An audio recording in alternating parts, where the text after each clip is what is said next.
Hello everyone, welcome back to our channel. In this video we'll talk about common design systems, atomic design, navigation systems, and style guides. The design system serves as a North Star for a project. It collects all aspects that enable a team to develop a design. It's important to note that it's not something that doesn't necessarily have an endpoint, but something that evolves and grows over time, adding more assets and components as you go along.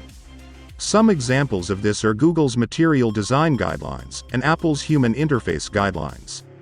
Here's an example of Google Materials Guidelines. Here you have a variety of things on the page. You have components and icons. They even have light themes and dark themes and color tools available.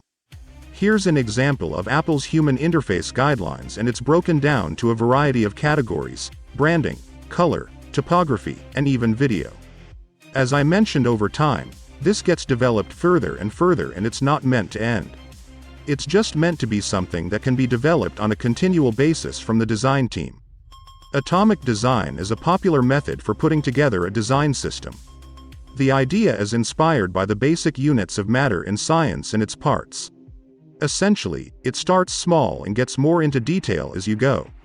Atoms being the smallest, then molecules, then organisms, then templates, and finally pages. Atoms are things like colors, icons, type, and form components. Molecules are things like button and input fields in a form you fill out. Organisms are things like navbars and forms. Templates are many organisms put together, and pages are all the templates put together.